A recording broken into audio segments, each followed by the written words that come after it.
보면은 이제 다 오르는데 안 오르는 건 이제 내 월급이다 뭐 이런 얘기가 있잖아요. 예, 그런 것처럼 그냥 가만히 있으면 오히려 이제 벼락거지가 되는 그런 시대가 된 것 같고요.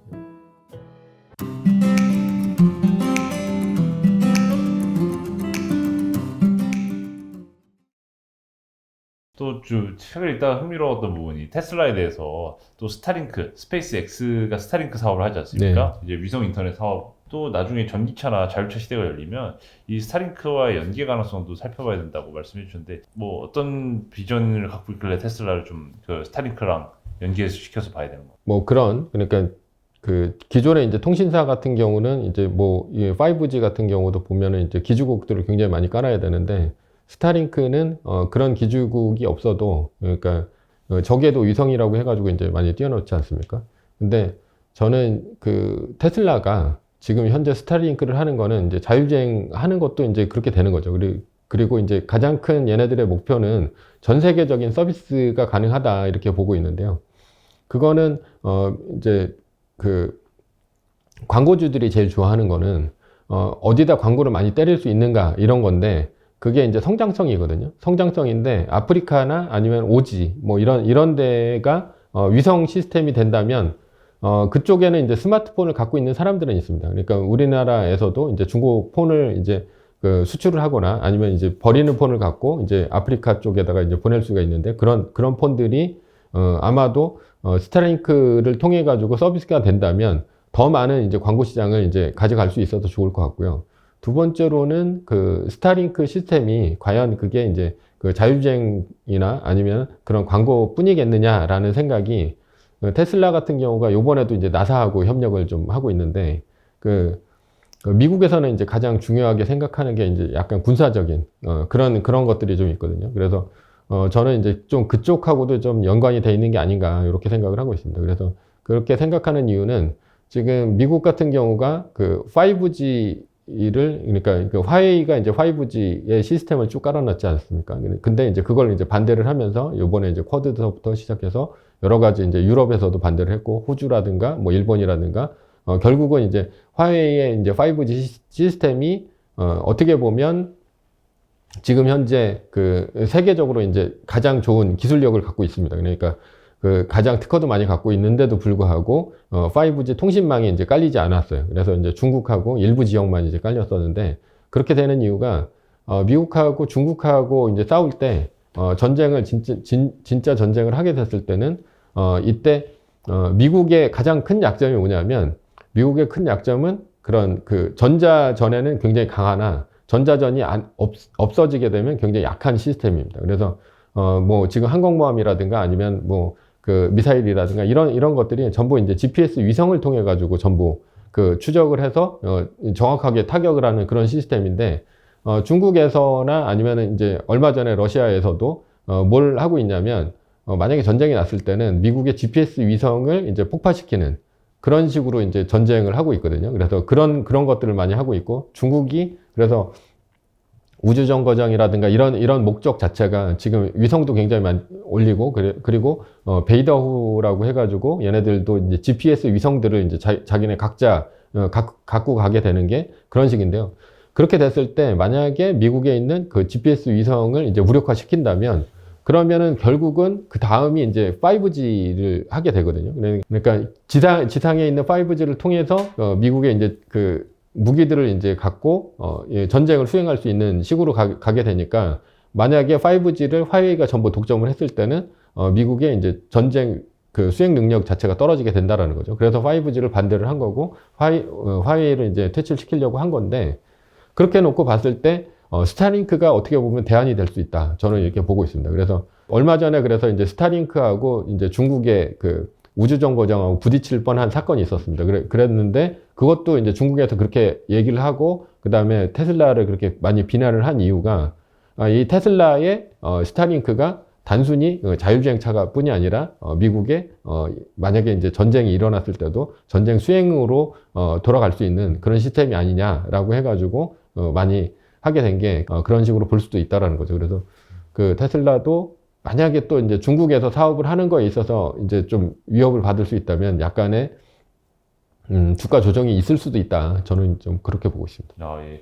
어떻게 보면 이제 미중 패권 경쟁이라는 프레임이 또 향후 10년 동안 많은 투자자들의 이 향방을 좌우할 변수 같은데요.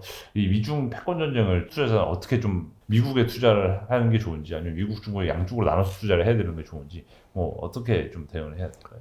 그러니까 중국은 현재 요즘에 그러니까 2008년도하고 현재하고는 좀 많이 다른 점이, 미국이 이제 양적 완화를 했을 때 미국이 굉장히 어려웠을 때 중국이 2009년도, 10년도에 중국 주식시장이 굉장히 좋았었거든요. 그때 왜 좋았었냐면 미국이 굉장히 안 좋고 그러니까 중국이 이제 인프라 투자를 굉장히 많이 들렸습니다. 그래서 걔네들이 주로 그때 많이 한 게 서부 대개발을 해가지고 중산층을 많이 늘리고, 그리고 인구를 이제 도시화를 많이 끌어올려가지고 그때 GDP를 많이 올리겠다. 왜냐하면 미국으로 이제 수출이 잘 안 되니까. 그래서 이제 그런 식으로 많이 했었는데 그렇게 되다 보니까 이제 중국만 어떻게 보면 세계를 구하긴 했는데 그때 빚이 굉장히 많이 늘어난 거예요. 그러면서 미국 같은 경우는 정부 부채가 제일 문제가 되고, 그리고 중국 같은 경우는 기업 부채가 제일 문제가 되고, 한국은 이제 가계 부채가 제일 문제가 되는데, 그때 당시에 기업 부채가 엄청나게 많이 들었습니다. 그래서 요즘에 터지는 게 헝다 사태입니다. 그래서 헝다의 이런 사태가 왜 지금서부터 시작이 됐냐? 그러니까 지금이 미국이 가장 약할 때라고 보시면 됩니다. 왜냐하면 제로금리와 양적 완화를 통해 가지고 경기를 부양하고 있기 때문에, 미국이 2008년도, 9년도에 제로금리와 양적 완화를 통해 가지고 경기를 부양했을 때 중국이 미국을 안 도와줬다면, 그러면 미국이 더 휘청거렸을 거다라고 하는 게 이제 중국의 생각인 거고요. 그래서 중국이 이거를 이제 디레버리징을 통해 가지고 오히려 이제 기초 체력을 강화하는, 그래서 기업들 이제 퇴출시킬 애들은 퇴출시키고, 왜냐하면 앞으로 미국이 테이퍼링을 끝내고 그리고 기준금리를 올리다 보면 중국의 기업들이 더 위험해집니다. 그러니까 중국이 기업 부채가 300% 정도가 되는데, 300%가 어느 정도 수준이냐면 한국이 IMF를 맞았을 때가 300% 정도 수준이었거든요.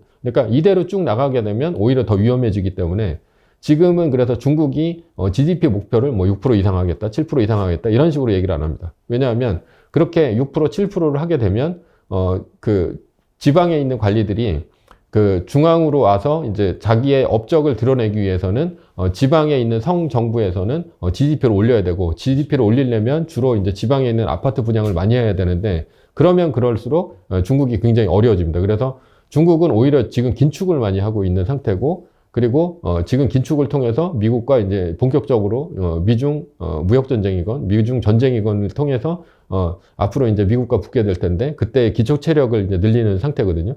그렇게 본다면 미국보다는 중국이 더 위험해진다. 그러니까 위험해진다기보다는 주식이 안 오를 가능성이 크다라는 거죠.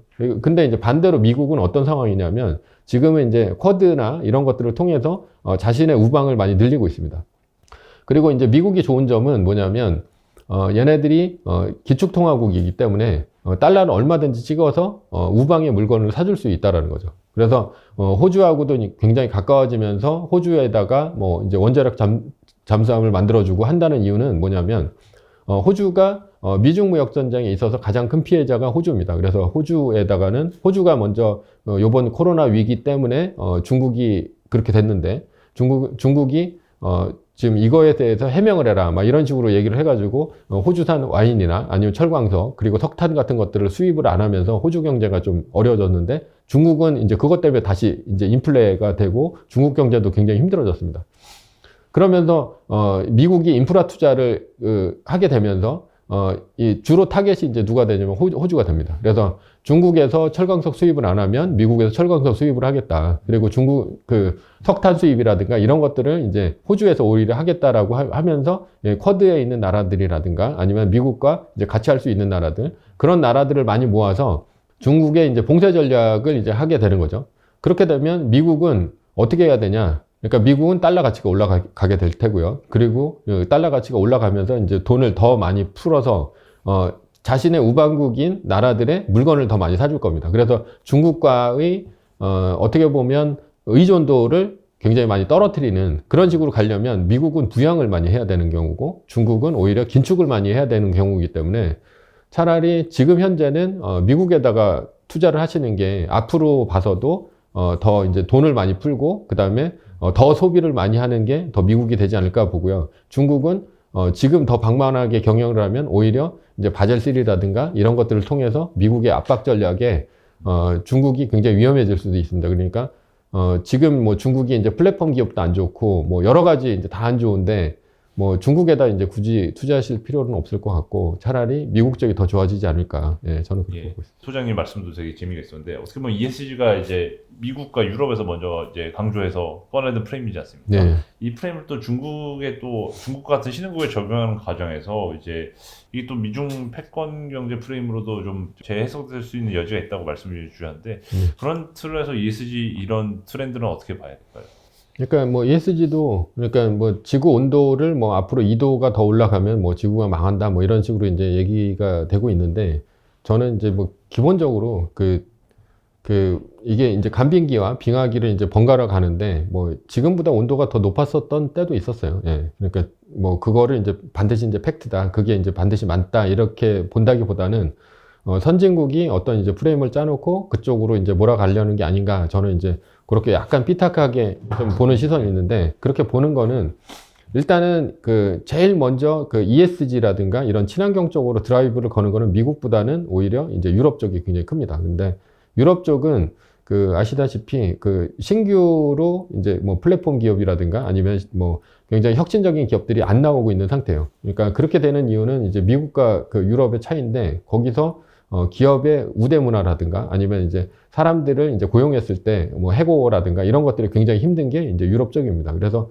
유럽 같은 경우는 그렇게 되다 보니까 그렇게 이제 기업을 옥죄는 규제들이 굉장히 많았기 때문에 요번 이제 코로나 때 오히려 그게 더 선방을 했다 뭐 이런 얘기도 있었는데 그렇게 되다 보니까 유럽의 기업들은 주로 새로 뭔가를 이제 혁신적인 기업보다는 뭐 프랑스 같은 데서도 이제 변하지 않는 기업들 뭐 명품 기업이라든가 아니면은 그런 타이어라든가 뭐 이런 변하지 않는 기업들에 투자를 주로 많이 하는 기업들이 많습니다. 그래서 어차피 유럽에서는 새로운 혁신 기업이 새로운 동력을 통해 가지고 뭔가를 이뤄낼 수 있는 게 굉장히 많이 떨어집니다. 미국보다는. 그리고 이제 그런 환경도 안 되고요.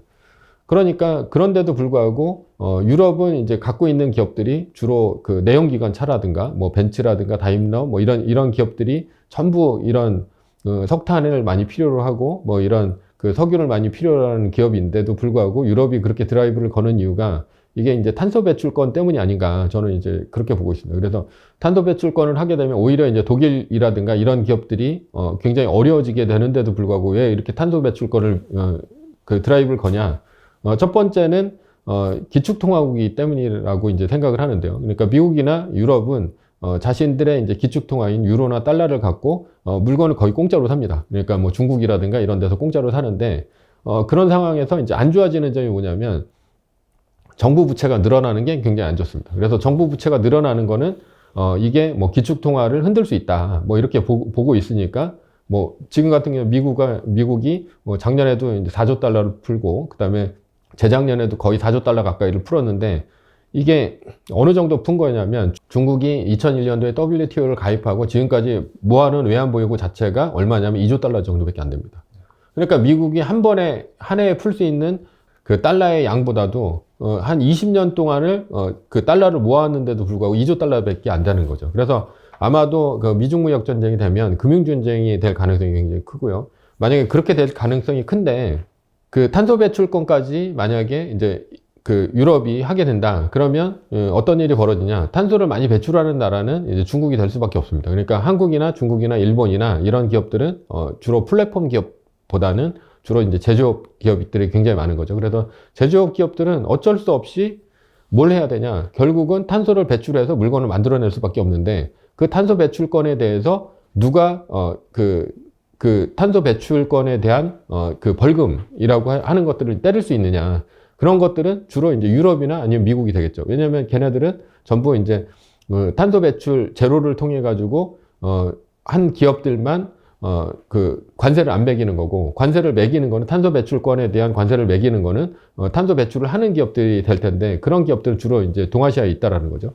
그렇게 되면 얘네들은 기축통화가 있기 때문에 기축통화를 갖고 탄소 배출한 나라들한테 오히려 이제 벌금을 매기면서 돈을 무제한으로 찍어낼 수 있는 데다가 탄소 배출을 통한 것들을 갖고 또 돈을 이제 세금을 때리니까 정부 재정까지도 이제 안정화가 되는 그런 식이 된다라는 거죠. 그러니까 유럽 같은 경우도 뭐 앞으로도 그렇고 더 나아지는 방향이 없는데도 불구하고 이 탄소 배출을 미는 이유는 이런 기축 통화를 갖고 이런 그 탄소 배출을 통해서 정부 재정도 튼튼히 하고 그리고 물건도 거의 공짜로 사는 그런 일들 때문에 얘네들이 이렇게 하는 게 아닌가. 근데 만약에 외환보 요구가 없으면 우리나라 1997년도 IMF 위기처럼 굉장히 어려워졌을 때 그럴 때 한머니들이 들어와 가지고 나라를 이제 거덜낼 수 있는 상황까지 갈 수 있다 보니까 이런 탄소 배출은 이런 유럽에 어떻게 보면 좀 음모가 아닌가 저는 이렇게 보고 있습니다. 네. 이제 책 전체적으로는 저금리에 대한 그 압력은 계속 이어질 것이라고 말씀을 해주셨는데 미국이 지금 당분간 금리를 올릴 시기를 예고한 만큼 그럼 어느 정도로 미국이 금리를 올릴 수 있을까요? 그러니까 지난번에는 한 2.5%까지가 이제 맥시멈이었었거든요. 네. 예. 근데 뭐 지금은 이제 좀 더 그것보다 올라갈 수도 있을 거다 이렇게 보고는 있어요. 네. 그렇게 되는 이유는 이제 지난번에는 양적 완화를 했을 때 주로 은행에다가 이제 주는 시스템이었고 지금은 현금 그 한 8조 달러 뿌린 거를 현금을 이제 각 근로자들한테 굉장히 많이 줬었거든요. 그래서 지난번 양적 완화에서는 굉장히 양극화가 많이 일어났습니다. 왜냐하면 이제 서민들한테는 이제 돈을 주지도 않고 그때 당시에는 이제 실업률도 굉장히 높았고 그리고 임금도 올라가지 않은 상태에서 그 은행들한테만 줬기 때문에 은행들이 이제 돈을 빌려줄 수 있는 기업이나 아니면 아주 이제 슈퍼리치들한테 돈을 빌려줘서 자산 가격만 이제 굉장히 많이 높아진 경향이 있는데 요번에는 그렇게 주다 보니까 임금도 전체적으로 올라가고 그러니까 아마도 2.5%보다는 좀 더 올라가지 않을까 그렇게 보고 인플레이션이 저는 이제 기업한테는 아주 나쁘다라고 보기는 좀 힘들다 좀 보고 있습니다. 그래서 어느 기업한테는 좋냐면 그러니까 원래 디플레이션 상태에서는 오를 수 있는 기업은 이 현금 동원력이 굉장히 큰 기업들밖에 없었거든요. 왜냐하면 그 주가가 올라가려면 이제 계속해서 성장하는 걸 보여줘야 되는데 성장하는 걸 보여줄 수가 없지 않습니까? 그러니까 성장하는 거를 이제 보여준다기보다는 오히려 이제 주식을 사서 태운다든가 아니면 그 이제 배당을 많이 하면서 이제 주주 친화적인 정책들을 하기 때문에 이제 올라갔었는데 그런 기업들이 이제 대표적으로 팡이었죠.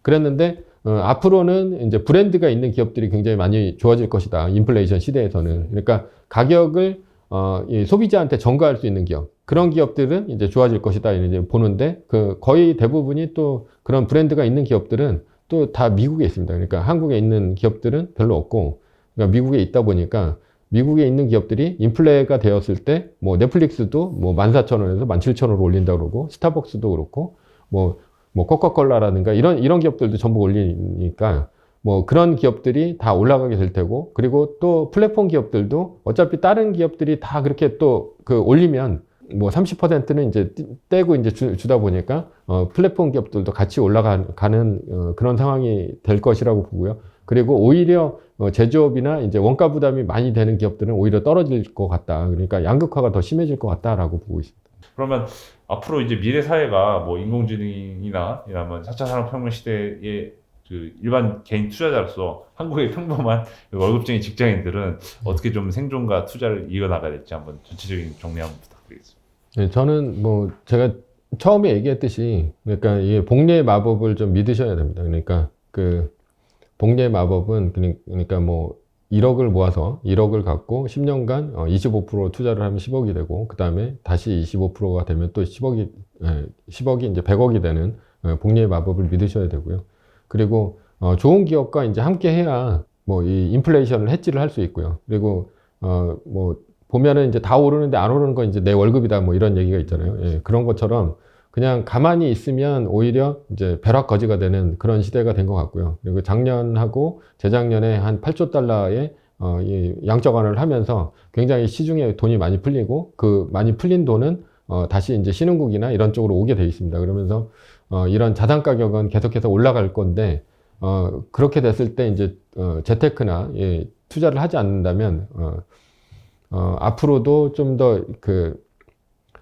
쉽지는 않다. 그러니까 굉장히 힘든 삶을 살게 될 거고요. 그래서 지금 투자는 필수고 투자가 좀 더 안전하고 그리고 안정적으로 이제 돈을 벌려면 세계 1등 주식에 이제 투자를 하거나 아니면 뭐 QQQ 같은 이런 지수에다 투자를 하거나 그런 식으로 좀 꾸준히 적립식으로 모아 가시는 것이 노후를 위해서도 굉장히 좋다. 저는 그렇게 보고 있습니다.